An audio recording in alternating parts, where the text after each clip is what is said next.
शाहरुख खान कब देश का समर्थक रहा है? उसकी पत्नी कह रही थी यहाँ भारत में घुटन होती है।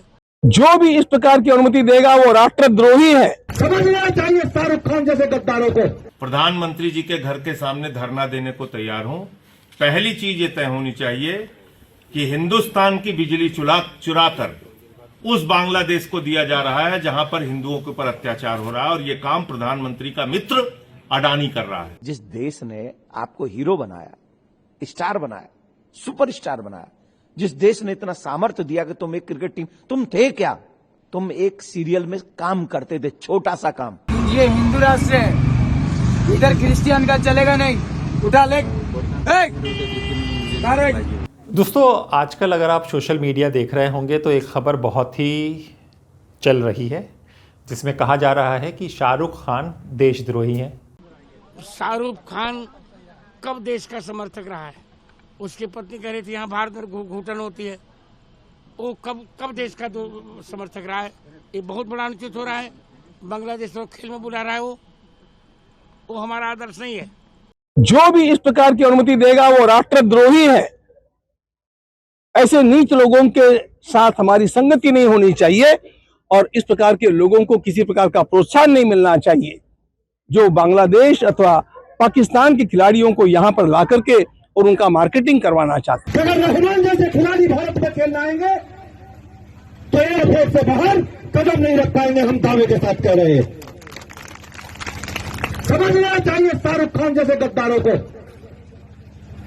कि जिस तरीके की गद्दारी आप देश के साथ कर रहे हैं, आपको यहां तक अगर आज पहुंचाया तो इस देश के लोगों ने पहुंचाया। क्यों देशद्रोही हैं? क्योंकि भाई बांग्लादेश में हिंदुओं के साथ, हिंदू अल्पसंख्यकों के साथ अत्याचार हो रहा है, उन्हें मारा जा रहा है और शाहरुख खान के आर जो उनकी कोलकाता नाइट राइडर है उसमें बांग्लादेशी खिलाड़ियों को ले रहे हैं। अब जो नफरत फैला रहे हैं वो ये नहीं जानते कि आईपीएल जो है वो शाहरुख खान नहीं कराते, वो एक टीम को चलाते हैं। आईपीएल कौन कराता है सबको पता है। उन्हें ये भी पता है कि ये ऑक्शन भी शाहरुख खान नहीं कराते, ये कौन कराता है ये भी सबको पता है। और फिर चर्चा होती है, जैसे कि संजय सिंह ने कहा है कि भाई अगर आपको शाहरुख खान से आपत्ति है कि वो बांग्लादेश के खिलाड़ी क्यों ले रहे हैं तो मोदी जी के लिए भी बताइए कि शेख हसीना भारत में क्यों बैठी हुई हैं। और फिर आप ये भी बताइए कि अनुराग ठाकुर शाहिद अफरीदी से क्यों बात करते हैं। फिर ये भी सवाल कीजिए कि ऑपरेशन सिंदूर होने के बाद भी भारत ने पाकिस्तान के साथ क्यों खेला। मैं देवकी नंदन ठाकुर जी के साथ, मैं पूरा नाम लेके बोलता हूं, मैं बाबा देवकी नंदन ठाकुर जी के साथ और जो विधायक हैं जिन्होंने बयान दिया है उनके साथ, या जो भी लोग ऐसे मत के हैं उन सब के साथ प्रधानमंत्री जी के घर के सामने धरना देने को तैयार हूं। पहली चीज ये तय होनी चाहिए कि हिंदुस्तान की बिजली चुरा कर उस बांग्लादेश को दिया जा रहा है जहां पर हिंदुओं के ऊपर अत्याचार हो रहा है, और ये काम प्रधानमंत्री का मित्र अडानी कर रहा है। उसके हजारों करोड़ के व्यापार पे, धंधे पे चोट ना पहुंचे, इसलिए अब तक हिंदुओं पर हो रहे अत्याचार के बारे में एक शब्द भारत के प्रधानमंत्री ने नहीं बोला, एक शब्द। और बेगम खालिदा जिया जी की मौत पर उनके बेटे के सामने संवेदना व्यक्त करने कौन गए? भारत के विदेश मंत्री गए। उस पर आपत्ति क्यों नहीं है? क्यों नहीं आपत्ति है आपको कि अडानी बिजली सप्लाई करता है आज भी बांग्लादेश को? क्यों नहीं आपत्ति है आपको इस बात पे कि आज भी शेख हसीना को भारत के प्रधानमंत्री ने हिंदुस्तान के अंदर संरक्षण दे रखा है? जो शेख हसीना सबसे बड़ी आरोपी है वहां पे, उसको आपने संरक्षण दे रखा है, हिंदुस्तान में रखा है। आपको क्यों नहीं आपत्ति हुई उस वक्त जब पहलगाम की घटना के बाद पाकिस्तान के साथ क्रिकेट खेलने का फैसला अमित शाह जी के सुपुत्र जय शाह ने लिया? इस पे सब पे भी आपत्ति होनी चाहिए। आइए, जब राष्ट्रीय विषय है, जब राष्ट्रीय स्वाभिमान का विषय है और बांग्लादेश में हिंदुओं पर हो रहे अत्याचार का विषय है, प्रधानमंत्री को हस्तक्षेप करना चाहिए और स्पष्ट करनी चाहिए अपनी नीति कि नहीं खेलेंगे हम इन देश के लोगों के साथ, नहीं बुलाएंगे यहां के खिलाड़ियों को। लेकिन ये दोहरा मापदंड नहीं होगा कि आपका भतीजा पैसा कमाएगा हजारों करोड़ रुपए, उसके बाद आप किसी और के ऊपर टिप्पणी करेंगे। अगर शाहरुख खान देशद्रोही है तो प्रधानमंत्री जी क्या है जिनका दोस्त बिजली सप्लाई कर रहा है हजारों करोड़ की बांग्लादेश में? अगर शाहरुख खान देशद्रोही है तो अडानी क्या है फिर? अडानी क्या है जो झारखंड की बिजली वहां दे रहा है? अगर शाहरुख खान देशद्रोही है तो जिन लोगों ने पाकिस्तान के साथ क्रिकेट खेला वो क्या है? ये स्पष्ट होना चाहिए, तस्वीर साफ होनी चाहिए। पर इन सब का जवाब नहीं दिया जाएगा। मेन स्ट्रीम मीडिया चुप रहेगी और जो संगठन है जिनकी रोटी रोजी हिंदू मुसलमान करने से ही चलती है वो एक्टिव हो जाते हैं। जैसे कोरोना काल में पाकिस्तान को तो हेल्प चली गई थी उन महानुभाव की, हिंदुस्तान में कोई हेल्प नहीं हुई। वैसे ही बांग्लादेशी क्रिकेटर को और किसी ने तो नहीं खरीदा, पर यह महानुभाव का प्यार जाग गया वहां के लिए। क्यों जागा? क्यों जागा? इस देश के और देशवासियों के लिए आपकी कोई निष्ठा नहीं है क्या? खाओगे यहां का, दोगे वहां पे। जिस देश ने आपको हीरो बनाया, स्टार बनाया, सुपरस्टार बनाया, जिस देश ने इतना सामर्थ्य दिया कि तुम एक क्रिकेट टीम, तुम थे क्या? तुम एक सीरियल में काम करते थे, छोटा सा काम, 500,000 रुपए पर डे पे काम करते थे। आज उस देश ने तुम्हें इतना प्यार दिया, और तुमने सिर्फ एक तुम्हारे समुदाय ने नहीं दिया, हिंदू समाज ने भी बहुत ढेर सारा प्यार दिया। उसका फलस्वरूप क्या है? इस देश का ऋण कैसे चुकाओगे? ऐसे चुकाओगे? बांग्लादेशी क्रिकेटर को लाकर हमारी छाती पे खिलाकर, ये है तुम्हारा प्यार इस देश के लिए? ये सब होता है। आइए अब हम आपको ये सब जो भारत में हो रहा है इसका असर दुनिया में कैसे पड़ता है ये भी आज हम आपको समझाते हैं। जी हाँ, क्रिसमस गया, आपने देखा कि किस तरह से क्रिसमस में क्रिश्चियन लोगों को, सेंटा को मारा गया। अब हम आपको दिल्ली से टेक्सास तक ले चलते हैं। जी हाँ, नफरत की राजनीति का इंटरनेशनल चेहरा हम आपको दिखाते हैं। क्रिसमस का महीना था, शांति, प्रेम और करुणा का संदेश देने वाला त्यौहार क्रिसमस। लेकिन भारत में दिल्ली के लाजपत नगर से लेकर देश के कोने कोने तक कट्टर हिंदू संगठनों ने हंगामा किया, धमकी और डर का माहौल बना दिया। कहीं चर्चों के बाहर नहारे, कहीं प्रार्थनाओं पर आपत्ति, तो कहीं खुलेआम कहा गया ये भारत है, यहाँ क्रिसमस नहीं चलेगा।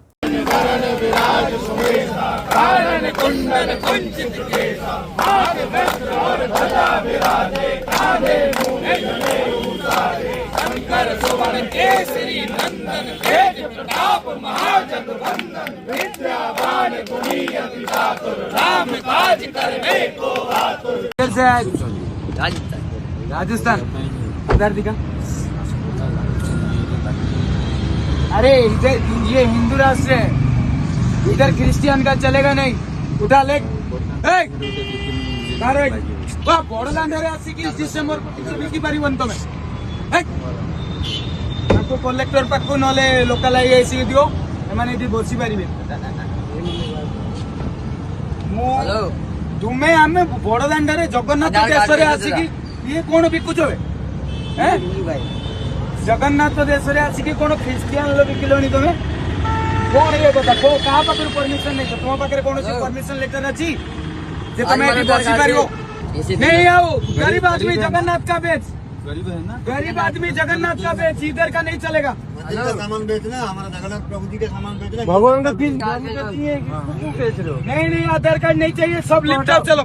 ये हिंदू हिंदू है ना, हिंदू है ना, हिंदू है तो फिर ये कैसे कर रहे हो? बंद कर बंद कर बंद कर बंद कर नहीं चलेगा। परमिशन कहाँ है? तो किसी को पूछ के बेचा इधर, कहीं से भी आके बैठ जाओगे? अरे ये नहीं बेच सकते आप, ये जगन्नाथ कैसे जगन्नाथ चलेगा, ये सब नहीं चलेगा इधर। किसको तुरंत भर्ती करो, भागो, तुरंत भर्ती करो, भागो। हिंदू है ना, हिंदू हो तो ये क्यों बेच रहे हो? क्या बेच रहे हो? अरे नहीं चाहिए ना, बेचो ना, दूसरा चीज बेचो ना। नहीं कर रहे हो, इसको छोड़ के और कुछ कर सकते हो? नहीं कर सकते हो बस। तो हिंदुओं के इसको कैसे बेच रहे हो? जिसको मुसलमान बेचते नहीं वो बात नहीं मैं बोल रहा हूँ, उससे कोई मतलब नहीं, हमको उससे कोई मतलब नहीं। जो इधर जगन्नाथ देश में नहीं चलेगा। आप बाहर से आके कोई परमिशन नहीं, इधर बैठ के ये क्रिश्चियन चीज बेचोगे नहीं। हम हिंदू, हम नहीं सही बर्दाश्त नहीं करेंगे आप। नहीं आप परमिशन लेटर लेके आओ, बैठो, हमें कोई दिक्कत नहीं है। और तुम्हारे पास परमिशन लेके कहाँ इधर जाएगा, इधर से ब्लास्टिंग हो जाएगा, क्या कौन देखेगा? नहीं करेंगे, ये भर्ती करो, तुरंत भागो। अरे ये लोग माने एमन को भोगाओ यार, भोगाओ एमन को। किए कौटू आसिके बॉम्बिंग करते पड़े, भोगाओ एमन को। एमन आधार ना यहाँ कर जातिगत ठीक नहीं, आम पुरी आम पशिया दबुनि बार ये जगन्नाथ देश पूरा क्लीन रही। तुम बिकबार अच्छे जगन्नाथ जिनस बिक या कौन धरिक आसब तमें? अरे चलो इसको भर्ती करो भागो।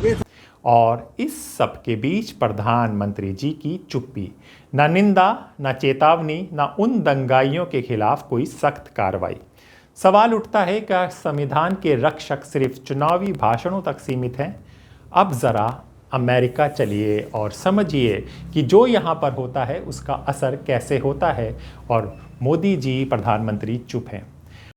जय हिंद का नारा ये है, जय हिंद का नारा मुसलमानों ने इसलिए मान लिया था, वंदे मातरम नहीं माना, क्योंकि मोहम्मद ने अपनी एक हिंदुस्तान दे रखा है भैया जी। नहीं, काम तो नरेंद्र मोदी को ही करना, बस अकेले को। अभी सेना को आदेश देना है, सेना जाए पाकिस्तान को और बांग्लादेश को, दोनों को। हमारी सेना में दम है, हमारा सिपाही सबसे ज्यादा दिलेर है, लेकिन हमारे जो ऊपर के लोग हैं वो चरण चाटुकार, इन पागल आदमखोर कुत्तों के, वो कहीं कुछ नहीं करते। अमेरिकन ड्रीम कहा गया है, जहां कहा गया है धर्म निजी मामला है और देश सबका है। आज वही अमेरिका, सुनिएगा, धार्मिक पहचान की लड़ाई में फंस गया है या फंसाया गया है। और इस लड़ाई के केंद्र में जानते हैं कौन है? सुनिएगा, और हम चाहेंगे कि ये संगठन उसका भी विरोध करें, भारतीय मूल के हिंदू अमेरिकी। जी हाँ, कहानी क्या है आज हम आपको समझाते हैं और बताते हैं कि देश में जब इस तरह का नफरत का माहौल होता है तो इसकी चिंगारियाँ कई जगह उड़ती हैं। टेक्सास का हनुमान मंदिर और ईसाई का राष्ट्रीयवाद।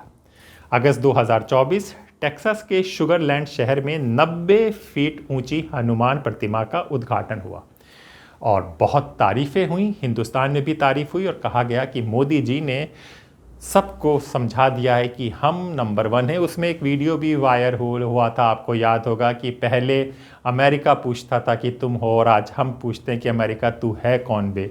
ये उसी दौर की बात है जब ये मूर्ति लगी थी। उत्तर अमेरिका की सबसे ऊंची हनुमान जी की प्रतिमा, नाम दिया गया statue of union. Shri Ashtalakshmi मंदिर परिसर में पंचलोहा से बनी, अभय मुद्रा में हनुमान, मंच पर साथ साथ गूंजे वंदे मातरम और द स्टार स्प्लेंडेड बैनर। ये दृश्य बताता था भारतीय अमेरिकी अपनी दोहरी पहचान पर गर्व करते हैं। लेकिन हुजूर, कहानी यही रहती तो गर्व बराबर रहता, लेकिन कहानी यहीं ख़त्म नहीं होती है। मंदिर के बाहर क्या हुआ समझिए। न्यूयॉर्क टाइम्स के मुताबिक मंदिर के बाहर दर्जनों कट्टर ईसाई, कट्टर शब्द का इस्तेमाल कर रहा हूं, उससे पहले हिंदू कट्टर की बात की थी, जहां दर्जनों कट्टर ईसाई प्रदर्शनकारी जमा थे। उनके हाथों में तख्ती थी, damn god, false god, Christian country. कुछ लोग प्रतिमा के सामने खड़े होकर देश को बचाने की प्रार्थना कर रहे थे। हिंदुओं की आत्मा के लिए, यानी एक धर्म की आस्था दूसरे धर्म के लिए खतरा बन गई। राजनीति में आग में घी डाला। टेक्सास में रिपब्लिकन नेता अलेक्जेंडर डंकन ने एक्स पर लिखा, हम टेक्सास में झूठे हिंदू भगवान की मूर्ति को इजाज़त क्यों दे रहे हैं? याद रखिए, यही अमेरिका पहले संशोधन में कहता है, राज्य किसी एक धर्म का पक्ष नहीं लेगा। हिंदू अमेरिकन फाउंडेशन ने इसे एंटी हिंदू और भड़काऊ बताया, लेकिन मागा MAGA समर्थक यही नहीं रुके। सोशल मीडिया पर जहर कट्टर ट्रंप समर्थकों ने लिखा, हिंदुओं का IQ कम होता है, ये लोग शैतान की पूजा करते हैं। इन्होंने धोखे से अमेरिका में एंट्री ली। किसी ने कहा, अच्छा है ये इस्लाम से जुड़ी मूर्ति नहीं है, यानी नफ़रत की सीढ़ी पर हर अल्पसंख्यक अगला निशाना है। और अब नॉर्थ कैरोलिना चलते हैं। दुनिया की सबसे ऊंची 155 फीट की मुर्गन प्रतिमा नॉर्थ कैरोलिना में बन रही है, और फिर वही हंगामा। अगर आप सच्चे ईसाई हैं तो देश के लिए दुआ कीजिए। ये सिर्फ मूर्ति का विरोध नहीं है, ईसाई राष्ट्रवाद बनाम धार्मिक विविधता है। अब असली सवाल, जब मुस्लिम और ईसाई अल्पसंख्यकों पर हमला होता है तो सत्ता खामोश रहती है, और अमेरिका में जब हिंदू अल्पसंख्यक निशाने पर आते हैं तो वही भारतीय राष्ट्रवादी अचानक धर्मनिरपेक्षता की दुहाई देने लगते हैं। अब सवाल पूछना ज़रूरी है, क्या अल्पसंख्यक अधिकार सिर्फ विदेश में आते हैं? क्या धार्मिक स्वतंत्रता सिर्फ हमारे धर्म तक सीमित है? क्या नफरत चाहे भगवा हो या क्रॉस के नाम पर हो, नफरत ही नहीं रहती? भारत हो या अमेरिका, जब राजनीति धर्म का हथियार बनाती है तो सबसे पहले मरता है संविधान और फिर मरती है इंसानियत। क्रिसमस हो, दिवाली हो, ईद हो, हिंदू हो, मुसलमान हो, हनुमान हो या यीशु हो, अगर पूजा डर पैदा करे तो समझ लीजिए धर्म हार चुका है और सत्ता जीत रही है। सवाल पूछिए। खामोशी तो सबसे बड़ा अपराध है। नमस्कार।